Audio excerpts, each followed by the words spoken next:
사실 이 찌르레기 떼의 문제를 조금 더 깊이 다 보면 이 새의 떼거나 물고기들도 떼를 이루죠. 이것들은 그리고 또 이제 아마 많은 동물들, 포유류들이 또 무리를 짓기도 합니다. 좀 집단적인 행동을 보이는 것. 엄청난 자연의 장관이기도 하죠. 사실 이게 해질녘에 어두워지는 이제 영국의 한 호수의 밤하늘을 보면은 이 수많은 점들이 다 이제 찌르레기들입니다. 새입니다. 새들이 모여서 정말 환상적인 어떤 무리병의 춤을 장관을 보여주는데 사실 마치 지휘자가 어떻게 보면은 내린 지시를 받아서 이제 우리가 엄청난 아름다운 선율을 만드는 우리가 처음에 봤던 이제 임준창과 어떤 피아노 콘체르토처럼 그 오케스트라를 보는 듯한 느낌이 드는데 사실 이 공연의 이제 어떻게 보면 이제 우리 경위는 우리가 예상하지 못한 정말 변화무쌍한 형태로 이 집단의 패턴을 보여준다는 것이죠. 사실 이러한 순수한 자연의 아름다움 앞에서도 우리는 아직까지 과학자가 궁금한 겁니다. 과학자로서 또 일반 인간으로서 사실 여러 질문들을 던질 수가 있어요. 저들 중 누가 지휘자 역할을 하고 있는가? 저런 집단 행위가 어떻게 저절로 조직되느냐? 그리고 어떻게 이 모든 무리에게 순간적으로 이런 정보가 전달이 되는 것인가? 사실 이제 파리시를 포함해서 수많은 현대 물리학자들이 수행하는 연구와 관련해서 어떻게 보면 그분들 이제 저처럼 어떻게 보면 이제 이 운동을 설명하는 방정식을 이제 찾아가지고 그 방정식을 사실 그 이전에 많이 연구되었던 복잡계의 모델에서 가져왔습니다. 그러니까 이런 모델들은 특징이 그 다수의 단위, 이제 행위자들이 있어요. 이 새처럼. 행위자들이 서로 상호작용하면서 전체의 어떤 집단적인 시스템을 이루는데 그 행동 규칙이 굉장히 단순할 수 있는데 하지만 무리가 되면 그러면은 엄청나게 복잡한 이제 패턴들을 보여줄 수 있는 사실 이제 통계 물리학이라는 이제 분야에서는 이제 19세기부터 이제 이러한 문제에 대한 답을 이제 찾기 시작을 했었고 하지만 이제 이런 부분이 이제 새로운 도전이 된 것은 그런 것을 무생물에서 생물로 또는 이제 찌르레 같은 동물로 확대하는 것이 되었던 것입니다. 사실 이러한 부분을 하기 위해서는 물론 이제 과학적 방법론에서는 사실 데이터가 필요하고 그래서 이분들은 그 고속 카메라로 사실 동물 무리의 비행 패턴을 어떤 연구해서 정량적으로 이제 분석할 수 있게 만들었습니다. 물론 이것을 하기 위해서는 조류 관찰자와 과학자들의 협업이 이제 필요했죠. 그래서 이런 이제 통계적 정량적 방법을 통해서 이 무질서해 보이는 복잡해 보이는 패턴 읽기를 시도하고 또 이러한 노력에서의 성과가 우리가 이제 동물의 행동학이라든지 또는 이제 어떤 이 그 생태 시스템 연구에 새로운 이제 패러다임을 여는데 크게 기여한 것이죠. 자, 그러면 이거 사실 제일 이 중에서 뭐 어려운 슬라이드가 될 수가 있습니다. 근데 방정식은 하나도 없으니까 너무 긴장하지 마시고요. 사실 이제 이 찌르레기 떼가 보여주는 그 무리의 패턴을 바라보면서 궁금한 것 중에 하나는 새들이 어떻게 저렇게 순간적인 계산을 해서 자기의 비행 경로를 다른 무리와 함께 바꾸나 하는 것이기도 하고 또 어떻게 한 마리의 새가 만드는 큐가 어떻게 다른 모두에 전달될 수 있을까? 그런데 여기서 서로 이렇게 다 보고 듣고 하면서 갈 수는 없어요. 그런데 여기에 만에 하나 매와 같은 천적이 이렇게 다가오면은 그럼 각각 순간적으로 회피 기동을 해야 되는데 그걸 각각 하기 굉장히 어렵다는. 그래서 저런 부분들도 어떻게 보면 이 생존을 위한 역량과도 관계가 될 수가 있는데 이런 부분에 가장 중요한 큰 틀의 이제 원칙이라고 할 수 있는 것들은 사실 20세기 초부터 조류 관찰에서 알려지기 시작했어요. 그것을 일종의 에비에이션 데모크라시 영어로는 그때 우리 비행 민주주의라고 그러는데 사실 이 새들의 비행들을 각자 자율적으로 이루어지는. 그러면서 그것들이 리더가 없는데도 불구하고 엄청난 빠른 기동을 보여주는. 이 부분을 이제 모델링들은 80년대 이후에 이제 시도가 되었고 이런 이제 무리 짓기를 시뮬레이션하기 위해서 소수의 간단한 원리들을 찾게 됐습니다. 그 중에 하나는 이제 보이즈 모델이라는 크레이그 레이놀즈 이제 모델인데 기본적으로 이제 이 새들이 각자 자율적으로 그러니까 세 가지 원칙 하에서 이제 비행을 한다는 것이죠. 그 중에 하나는 서로 간의 충돌을 회피하기 위해서 적절한 거리를 유지하는 것. 또 하나는 서로 간의 속도가 다 다를 수가 있는데 그것들 어쨌든 주변을 보면서 자신의 속도를 조율하는 것. 그리고 또 하나는 어떻게 전체적으로 멀리 흩어지지 않고 하나의 무리를 일수록 좀 응집하는 것. 자, 이런 부분들이 좀 자율적으로 세 부분 자기 주변의 어떤 세들과 함께 좀 거의 지역적으로 국소적으로 이루어지면서 이런 부분들이 궁극적으로 하나의 무리의 거대한 집단 패턴들을 이제 만들어낸다. 사실 이제 이 보이즈 모델을 만드는 친구마도 소니의 하나의 그래픽스 엔지니어였는데, 하여튼 호기심 연구라는 것들이, 예? 또 이게 좀 다 이 많은 민간과 과학자들이 어떤 노력들이 합쳐져 가지고 이런 복잡한 시스템을 이해에 이르게 되는데, 파리시는 이를 이제 더욱 발전시켜 가지고 실제 새 무리의 여러 가지 뭐 거리, 속도 뭐 이런 것들에 대한 또 방장들에 대한 데이터를 확보를 해서 그래서 이 3대 법칙에 대해서 적극적으로 어떻게 우리가 시뮬레이션이 가능하도록 이제 이 복잡하게 모델을 만드는데, 그 모델은 마치 그 이전에 많이 연구됐던 그 눈이 사태를 만드는 것, 또 모래가 사태를 만드는 것과 비슷한 형태의 그런 이제 모델이었어요. 그래서 그런 모델에서는 사태가 벌어지면 모든 크기 사태가 다 뭐든지 일어날 수가 있는 그런 가운데서 그 안에서도 묘한 어떤 임계 상태를 이룬다고, 그런 규칙성이 보인다고 합니다.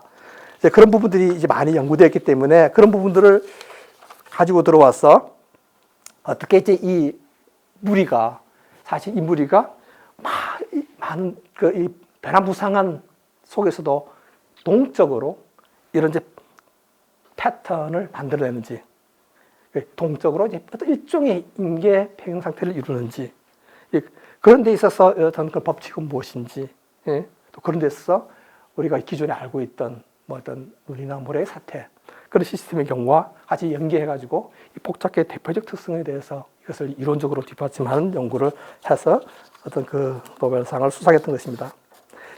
좀 일반적으로 복잡계 패턴을 이제 읽는데 좀 더 이제 그 다음 차원의 시도들을 해볼 수가 있는데, 여기 이제 보여드리는 사례는 동남아 정글에 보면 정글을 흐르는 강이 있는데, 그 강 옆에 있는 숲에 사실 수많은 반딧불들이 살고 있습니다. 그러니까 이 반딧불들이 전부 다 각자 깜빡이는 리듬을 가지고 있습니다. 꼬리에서 내는 생화학적 리듬이 있는데, 그 불빛이 처음에는 혼돈 속에 있다가 밤이 깊어가면서 그 불빛을 서로 맞추기 시작합니다. 그것을 갖다가 우리가 리듬 맞추기 또는 동기화라고 그럽니다. 영어로는 싱크로나이제이션. 이 자연의 리듬 맞추기는 반딧불뿐만 아니라 뭐 귀뚜라미라든지 이런 무리에서 많이 발견되는 현상들이에요. 그러니까 사실은 이 다양한 물리 현상뿐만 아니라 화학, 생물학, 생태계 현상들에서 이런 집단적인 리듬을 맞추는 문제들이, 그 동기화 이슈들이 관찰이 됩니다. 그래서 그 예를 몇 개 들었습니다. 초전도 소자, 또는 레이저, 화학 시스템. 나중에 보면 이렇게 신경 소자, 심장 박동세포입니다. 심장의 박동세포예요. 심장의 문제. 그리고 그들이 여러분들이 이제 뭐 콘서트 가거나 아니면 강연이 굉장히 감동이 깊었다 그러면 여러분들이 끝나고 박수를 치죠. 박수의 동기화. 그런 거에도 연결이 되는. 여기도 어떤 면에서는 이제 그 셋대 무리에 우리가 궁금했던 부분들이 그대로 드러납니다. 무아주의자인가요? 이게 어떻게 거대한, 엄청나게 많은 수의 반딧불들의 번쩍임을 서로 간에 맞춰서 그 섬광을 만들어내는 이런 것들이 이 자연의 장관이 어떻게 조직되느냐? 좀 어떻게 순식간에 정보가 전달되느냐? 또 어떻게 이런 패턴이 이 정글의 환경 속에서 열려 있는데, 그러니까 수많은 환경의 자극에도 불구하고 이게 유지되느냐? 뭐 이런 부분에서 우리 복잡계 과학의 접근은 어떤 면에서는 사실 제가 물리학자이기도 이제 물리학적인 접근은 이 반딧불이를 좀 간단히 이제 어떤 우리가 많은 이제 이 부분을 무시하면서 본질적인 부분을 이제 찾아서 진자라고도 그러고 저기서 또는 이제 진동자라고 하는 것을 이렇게 좀 환원시키게 됩니다. 이 진자라고 그러면 여러분들 시계 보면 특히 이제 개종 시계에 그래서 추가 있는 시계들을 이렇게 똑딱똑딱 하고 이렇게 움직이죠. 이게 이런 진자의 운동은 굉장히 규칙적이고, 그래서 그런 주기가 있다고 그러죠. 그래서 사실 반딧불이가 깜빡깜빡하는 리듬을 만드는 것, 그것을 갖다가 이렇게 똑딱똑딱 하고 시계가 움직이는 거하고 같이 봅니다. 사실 이런 부분에 이 어떤 처음 연구하다 보니까 이 과학자로서 연구한 사람이 호이겐스라고 지금부터 한 350년 전에 있는데, 저분은 사실 과학자이기 때문에 이 벽에 걸려 있는 시계가 하나만 걸려 있는 게 아니라 두 개가 걸려 있을 때, 그 두 개 걸려 있는 시계가 서로 간에 이렇게 때를 맞추는 것에 대해서 그냥 넘어가지 않았어요. 궁금한 거예요. 이 시계가 그 당시의 어떤 기술로는 그렇게 되면 두 개의 시각이 정확하도록 맞추기는 힘듭니다. 조금이라도 어긋나면은 오랜 시간이 지나가면 서로 간에 이걸 동기화를 맞추기 힘든데 어떻게 그게 생겨날까? 궁금했죠. 그래서 이 동기화의 문제들은 두 개의 어떤 이렇게 벽에 걸려 있는 어떤 시계, 또는 여기서는 두 마리의 반딧불, 이 어떻게 때를 맞추느냐 문제와도 연계돼서 이것들을 연구를 할 때 어떤 이런 진자의 문제들은 물리학이나에서는 수학적 모델로 굉장히 어떻게 보면 형태로 우리가 어떻게 보면 좀 간단하게 환원도 될 수 있는 문제이기 때문에 이런 운동 방정식이라고 하는 것들을 우리가 수학적으로 모델링을 합니다. 어렵게는 미분 방정식이라고 그러죠. 그래서 그걸 갖다가 우리가 정량적으로 여러 가지 관측과 데이터와 또 통계와 확률을 이용해서 분석을 하는 거죠. 그것이 이렇게 저렇게 수많은 반딧불들이 모이게 되면은, 사실 어떻게 보면은, 돌아보면은 저 원리는 이 반딧불이 주변에 있는 반딧불들의 번쩍임을 어떤 형태인지 간에 인지하고, 거기에 따라서 자신의 번쩍이는 시각, 타임을 변동시킵니다. 조율을 하는 것이죠. 여러분들이 아마 앉아 계시면서 박수를 치면, 박수 칠 때 주변에 있는 박수 소리에 여러분들이 사실 그걸 어떻게 보면 눈치를 보면서 맞추는 거하고 비슷한 원리지만, 이 반딧불의 경우에는 그것을 빛을 통해서 한다는 것이 다르겠죠. 사실 그런 상호작용들이 아무리 미약하더라도 그것이 꾸준히 오랫동안 밤이 새는 동안 그렇게 하게 되면은 그것들이 거시적으로 엄청난 수의 저희 반딧불들이 번쩍이는 섬광을 갖다가 만들어낼 수도 있다. 사실 이게 간단한 원리처럼 보이지만은 그렇게 집단의 경우에는 그렇게 쉽지는 않습니다. 여러분들이 지금 나가서 밖에서 군대처럼 행진을 하세요. 그러면은 여러분들이 발을 맞춰야 되는, 발이 맞겠습니까? 그 경우는 조교가 옆에서 왼발 해도 오른발 나가시는 분들 계실걸요. 그러니까 그게 생각보다 쉽지 않습니다. 그런 부분도 자연은 아주 쉽게 하죠. 여기 대장, 지휘자가 없어도, 그리고 주변에 수많은 방해꾼들이 있어도, 이렇게 굉장히 견고한 섬광의 패턴들을 만들어내고 유지하는 것이죠. 사실 이런 문제가 지르렉이나 반딧불뿐만 아니라 사실은 어떤 면에서는 큰 차원에서는 이 원자와 물질과의 관계에서, 그러니까 어떤 단위를 다루는 과학과 집단, 누리를 다루는 과학이 갖출 수가 없죠. 그래서 그런 것들이 물 분자, 공기 분자들부터 시작한 것과 우리 격힌체, 기후 시스템이라는 문제들은 서로 다른 문제가 된 것이죠.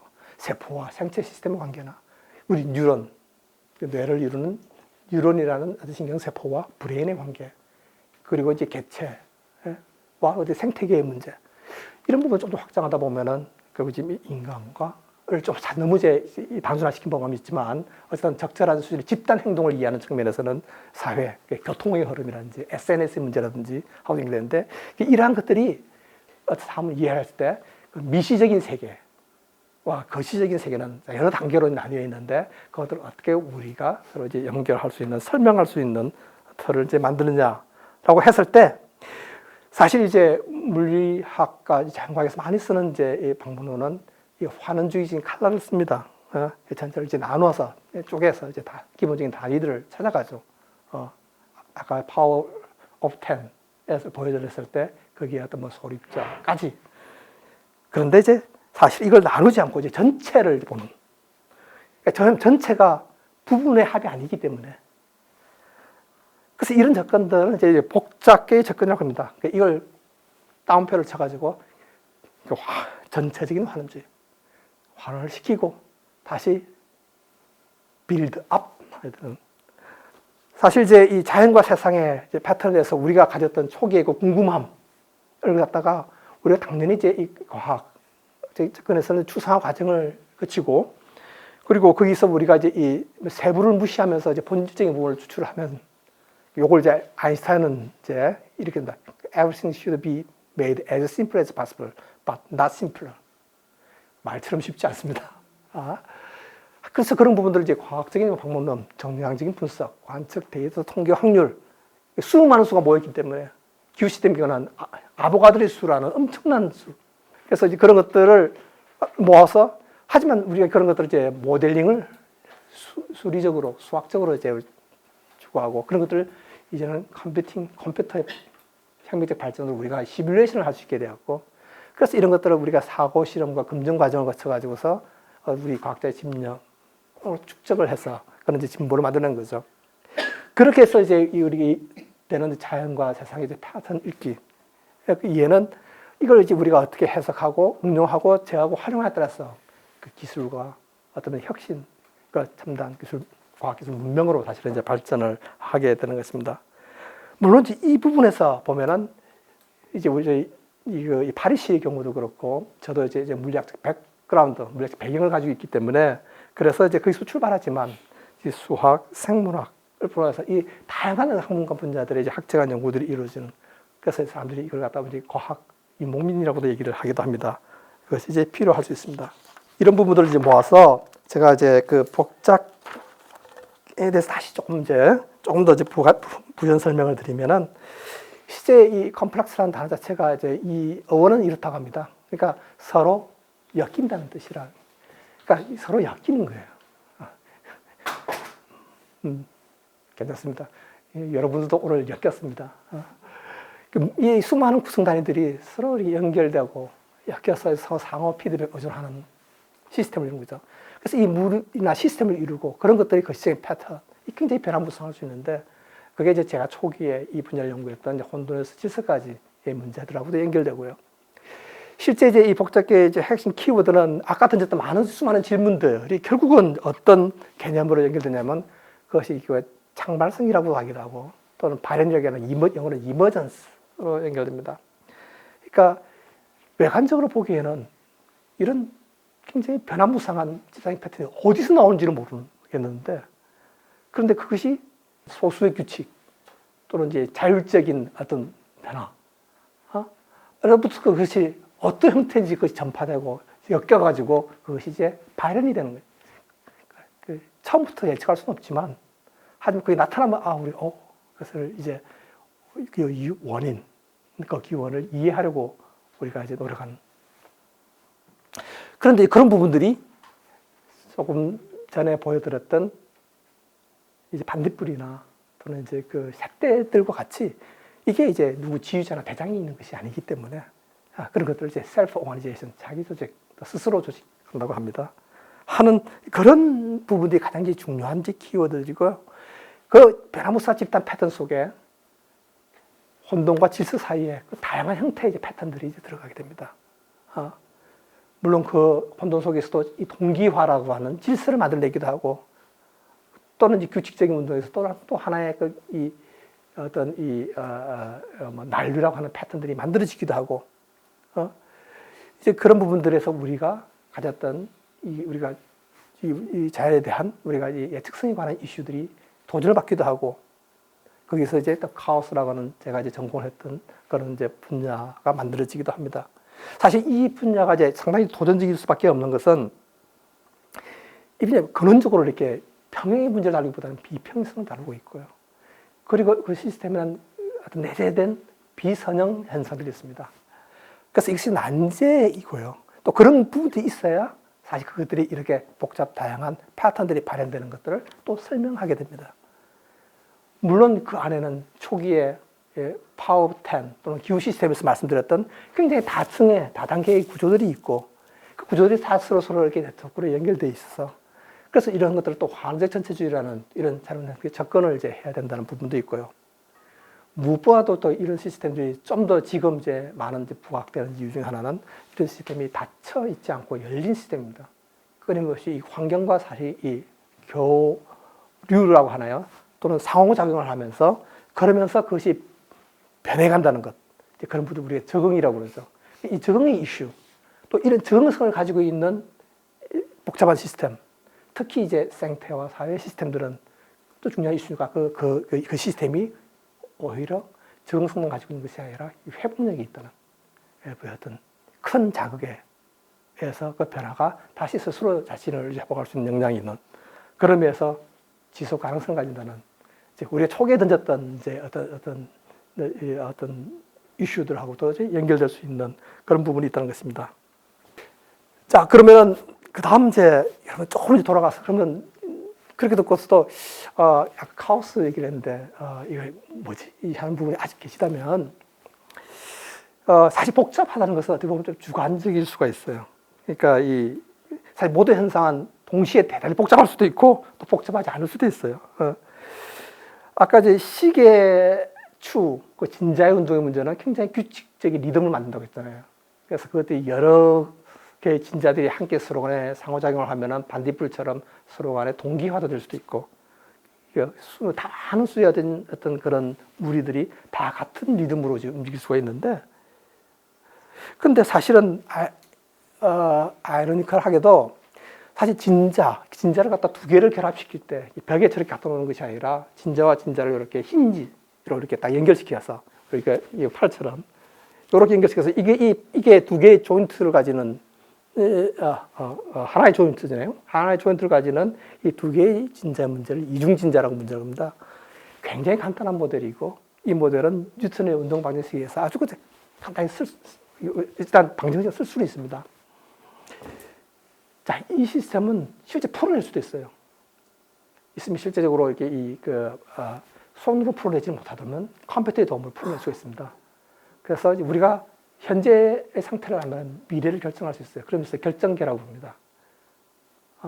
물론 과거도 결정되어 있고 미래도 결정되어 있고 그건 다 이제 초기 조건의 문제가 되는데 사실 그 안에서도 묘한 이제 불규칙성 또는 비예측성, 복잡성이라는 것이 카오스라는 이름으로 이제 숨어 있다는 것들이 이제 밝혀졌습니다. 이런 부분을 이제 결정계의 카오스, 디터미니스트 케어스라고 그러는데 이게 이제 60대 초에 로렌츠가 사실 지구 기후 시스템 같은 그런 대개의 모델을 어떤 운동 방정식을 만들어서 연구하려는 것부터 시작이 됐습니다. 거기서 이제 발견했던 것은 그 시스템의 안에 내재되어 있는 이 수많은 비선형성의 이 대먹임 고리, 피드백 루프라고 영어로 그러죠. 그런 것들의 효과가 일종의 나비 효과라는 것을 만든다는 것을 이제 발견을 했죠. 그 이면에 있는 질서 구조도 사실은 로렌츠가 발견했고 그걸 로렌츠 끌개라고 부릅니다. 사실 이제 이런 이슈를 갖다가 진짜 깊게 연구하신 분은 뿌엥까레라는 아주 위대한 과학자인데 이 뿌엥까레가 실제 관심 있었던 이제 여러 주제 중에 이제 하나가 특히 이제 스웨덴의 국왕이 이제 낸 문제, 상금을 건 문제가 바로 태양계의 안정성 문제였습니다. 태양계는 이제 태양을 비롯해서 지구에서 어떤 행성 시스템들이 같이 이제 운동을 하고 있는데 이게 과연 안전한가? 이제 중요한 질문이겠죠. 근데 이 문제를 하려면 그 수많은 행성들을 다 모아가지고 연구하기 이전에 우선 이렇게 아까 두 개의 진자를 봤지만 세 개의 그 행성의 문제, 태양과 지구와 또는 목성의 문제라든지 이런 삼체 문제라고 하는 그 쓰리바디 프로블럼을 먼저 이해를 해야 되는데 이걸 일반적으로 이 해를 구한다는 게 불가능하다는 걸 이 사람이 발견했어요.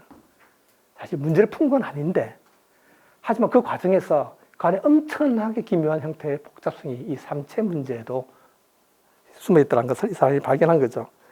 그게 이제 하나의 나비 효과라는 나비의 미세한 날개짓이 지구 반대편에서 폭풍으로 만들 수도 있다는, 그러니까 뭔가 미세한 지금 현재 차이가 계속해서 이 고리, 대목임의 고리를 통해서 증폭이 되다 보면은 그것이 어떻게 보면 마지막에 우리가 봤을 때는 그것이 아주 거대한 현상을 이제 만들 수도 있는. 사실 이 경우에는 우리가 예측을 할 수 없다고 느끼고 뜻밖이라고 느끼게 되겠죠. 이런 것을 여러분들이 간단하게 실험해 볼 수 있는 것은 여러분들 종이들 두고 계시잖아요. 그 종이 접기 신공을 해보시면 됩니다. 그 종이를 이걸 접어보면, 그죠? 그럼 이제 이게 두 장이 되죠. 한 번 더 접죠. 그럼 이제 네 장이 되죠. 또 접어보세요. 자, 이걸 한 20번 계속 해보세요. 점수 차죠. 여러분들 어려움을 느낄 수밖에 없는 것은 이게 아까 파워 오브 10이 보여줬던 그런 것처럼 이 파워 오브 2의 이제 어떤 신공입니다.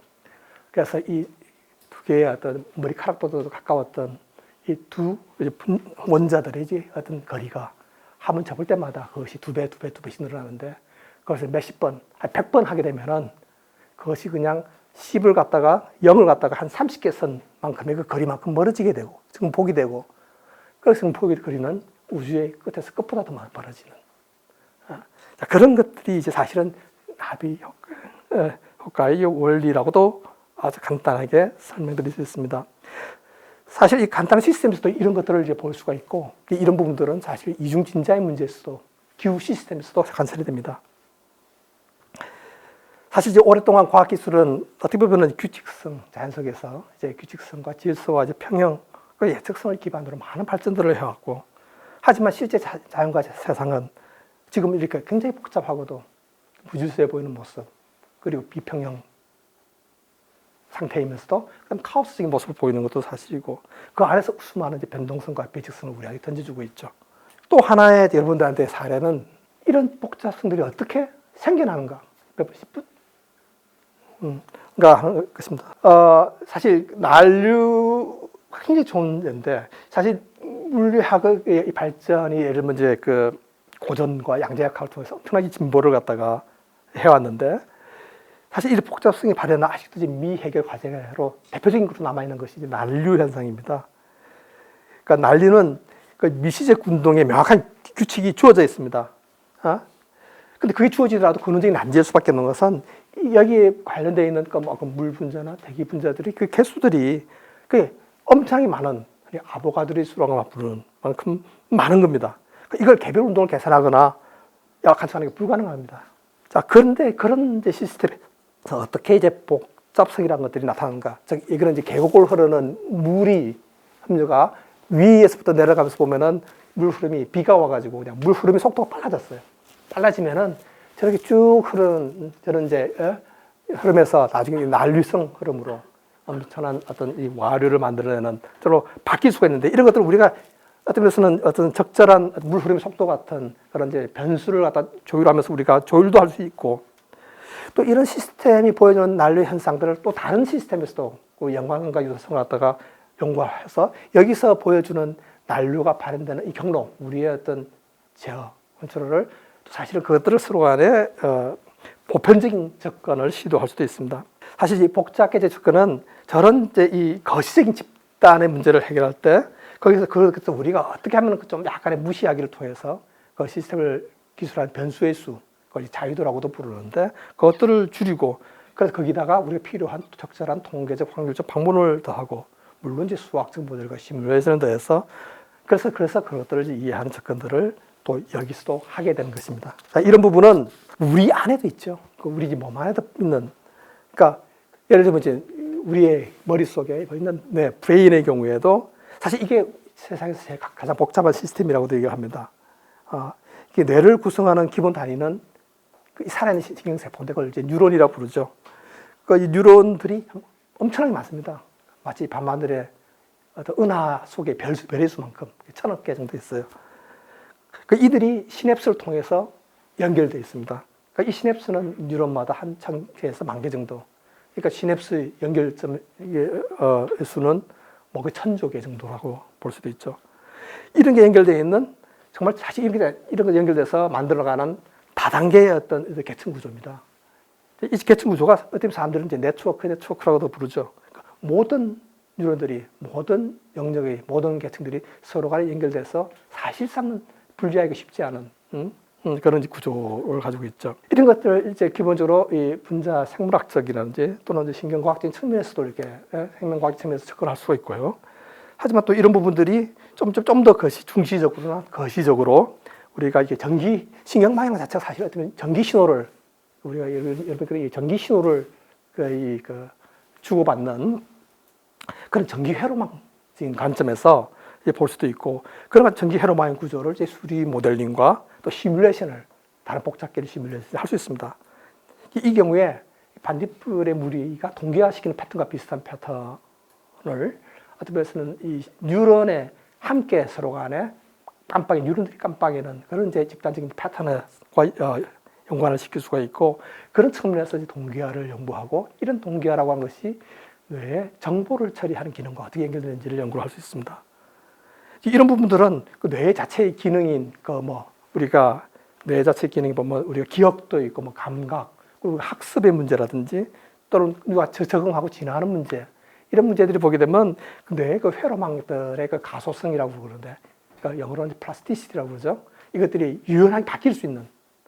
그러니까 뉴런들이 함께 서로 이렇게 이 신호를 깜빡이다 보면은 함께 이게 발화라고 그러죠. 발화를 하게 되면은 그러면 이것들이 간의 연결 구조가 바뀝니다. 그래서 이런 식으로 막 신경망, 회로망 자체가 이제 바뀌게 되죠, 활동 중에. 그래서 이런 것들이 구조와 어떤 기능들이 서로 간에 연결되는 부분들에 이제 이 뇌의 어떤 원더, 경위가 간에 숨어 있습니다. 자, 이런 부분들을 연구하는 것은 정말 다학제 간의 협업이 이제 필요한 부분이고, 그래서 이제 수학, 물리학뿐만 아니라 뇌과학, 인지, AI, 같은 공학적, 의학적 많은 부분들이 지금 연구들이 지금 활발하게 이런 부분에서 진행이 되고 있습니다. 특히 이 스티븐 호킹은 이제 이 새로운 세기를 맞았을 때 2001년에 다음 세기는 어떤 일이 벌어질 것 같냐라고 했더니 21세기는 자기는 복잡성의 세계가 될 것 같다라고. 그러니까 어떤 면에서는 전혀 다른 방향으로 발전하고 있는 이 과학의 분야들의 그 가지 사이에서 어떤 면에서 유사성이나 또 연관성이 이제 발견되고, 또 그런 것들을 보편적인 성을 탐구하는 것. 그래서 그런 의미에서 복잡계의 과학은 여기 있었듯이만 상호 연관성을 추구하고 다리를 놓는 것이라고 얘기를 합니다. 이 과학들이 요약을 하자면은 우리가 자연과 세상의 복잡성을 어떻게 보면 전체 시스템과 관계 과학에 초점을 맞춰서 우리가 연구하고 있고요. 그리고 그런 것들이 전체적 환원주의라는 전일적 환원주의 관점을 융합하는 그 다학적인 영역에 응용하고 새로운 해석들을 이제 만드는 방향으로 갖고 있습니다. 사실 이런 이제 복잡계 연구의 이제 도전과 과제도 남아 있습니다. 제가 또 약간은 이제 기술적인 부분들이 있어서 자세하게는 말씀드리지 않지만, 사실 우리가 데이터나 이 정보란 것들이 완전할 수가 없고 불완전합니다. 그런 부분에서 가는 여러 가지 모델링 그리고 해석의 한계들이 이제 자리하게 됐고, 이제 그렇지만은 또 하나는 복잡성이라고 하는 것들이 말 하나에 담을 수가 없는, 코끼리를 우리가 만지는 것 같은 어떤 측면에서 어떤 수준에서 이제 어떤 기능에서 보느냐에 따라서 그것이 좀 달라질 수가 있는 부분들을 어떻게 또 과학적 방법으로 하려면 그걸 정량화하고 또 여러 가지 다양한 시스템 중에서 유사성이나 보편성들을 찾아내는가 하는 부분들은 복잡계라고 하는 시스템들을 어떻게 우리가 그 다양한 시스템들을 우리가 분류해낼 것인가 이슈하고도 연결되기도 합니다. 복잡계 과학이 다학제간의 미래에는 어떻게 보면 아직도 젊고 진화 중이고 폭넓은 적용 범위를 가지고 있다고 말씀드리겠고요. 관련 연구지 분야 영역들이 서로 함께 이제 진화해가는 부분이면서 실제 17세기 적용들이 지금 많이 이제 특히 20세기 들어와서 확산되면서 그런 것들이 전통적인 영역을 넘어서서 이제 사회 교통망이라든지 생태계라든지 사회 시장 시스템까지 널리 이제 확장되는 시대에 있습니다. 특히 지금 디지털 시대에 훨씬 더 많은 이제 데이터들을 우리가 축적하게 된 이 마당에 인공 복잡계들을 이제 만들어서 이제 모델링하고 시뮬레이션한 부분에서 더 이제 많은 이제 프론티어들이 이제 열리고 있습니다. 또한 이제 이러한 부분들은 지금 현재 복합적인 이제 위기를 겪고 있는 현 시점에서 우리가 과학기술 진보에 대한 임팩트를 어떻게 좀 깊이 성찰하는 시점에 이제 더 중요해지고 있는데요. 지금 이제 변혁기에 사실 근원적인 난제들이 많습니다. 이 위기라고 하는 건 좀 복잡하고도 다면적입니다. 근데 그 안에 내재한 상호 연결성이 있습니다. 그래서 그 기제에는 또 과학기술의 진보가 굉장히 중요하고요. 그뿐만 아니라 우리가 이게 과학기술에 기반한, 그러니까 증거에 기반한 정책을 하고, 그리고 우리가 또 과학 대중들과 소통하는 오늘 같은 자리들도 필요하고요. 여기 수많은 이해관계자들이 다 함께 와서 다단계로 협력하고 어떤 면에서는 이제 상호작용해야 되는 부분들이 이제 있게 됩니다. 사실 복잡계 패런 읽기들을 하고 우리가 다양한 복잡계 도구를 활용할 수 있고 또 그런 관점들을 우리가 가진다는 것은 우리가 인간이 어떻게 지금까지 우리가 이 생존해 왔는가? 그러니까 그 인간이 어떻게 보면은 하는 것들은 사실 이 무리를 지어가지고 사실 우리가 적응하면서 살아왔잖아요. 그래서 그런 관점에서 보게 되면은 우리가 이 복잡계 중에서 특히 이제 우리가 적응할 수 있는 그러니까 열린 시스템의 복잡계들은 사회와 생태 시스템의 중요한 이제 모델이 될 수가 있고 그런 것들이 또 우리가 관심 있는 적응성이라든지 회복력에 더 초점을 맞출 수 있고 이런 부분들을 통해서 우리가 전통적 학문의 조금 세분화라든지 분야 간 연결 관계 보편성을 또 보완하는 부분을 추구를 할 수 있다는 측면에서 복잡계 과학을 다양한 연관 학문을 엮는 어떤 거대 과학이라고도 얘기를 합니다. 그런 부분들이 뭐 그랜드 어젠다를 해결하거나 복합 위기에 대한 시스템 차원의 대비를 하거나 또는 우리가 인류와 이제 과학기술이 미래 공진을 하는데 도움이 됐으면 하는 바람이고요. 마지막으로 제가 말씀드리는 것은 이제 우리가 시도한 이 복잡계 자연과 세상의 패턴 읽기라는 부분에서 이제 복잡계 관점을 우리가 가지게 되고 그 생태 사회 시스템까지 이제 우리가 응용하게 되고 그러면 이제 우리가 처음으로 돌아가서 던졌던 이제 과학기술의 미래라고 하는 부분들은 저는 이제 하나의 화두를 던진 것이고 또 다른 이제 선생님들께서 강연 시리즈 내에서 또 생명과 인공지능과 양자의 미래를 말씀해 주실 텐데 이 과학기술 혁신이라는 것은 점점 더 가속화되고 있거든요. 그래서 이게 그러면서 우리가 얘기하는 여러 가지 형태의 혁명이 지금 현재 있는데 혁명의 드라이브 역할을 하고 있습니다. 그래서 그 미래 세상, 그 미래 삶이 어떻게 바뀔지, 그 티핑 포인트가 있을지, 지속 가능할지에 대한 어떤 질문들을 새롭게 던지게 되고요.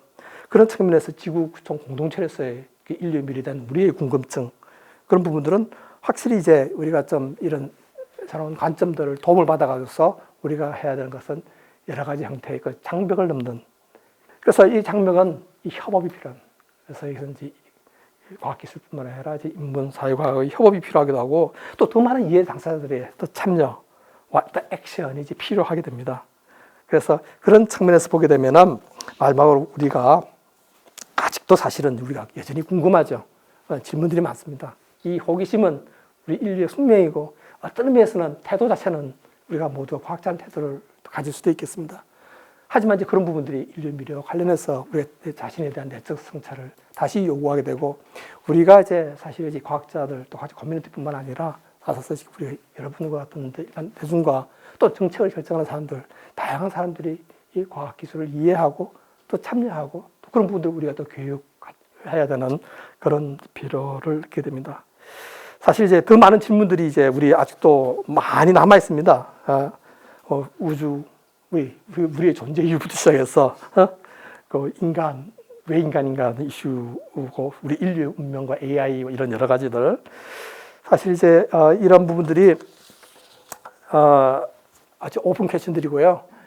마지막으로 제가 이제 여러분들에게 드리고 싶은 것은 자 오늘 여러분들 어떤 형태인지 저하고 이제 엮이게 됐는데 다시 또 물론 또 흩어지게 되겠죠. 하지만 더 큰 단계로 보면은 우리 모두 다시 같은 배를 타고 있다고 볼 수가 있고요.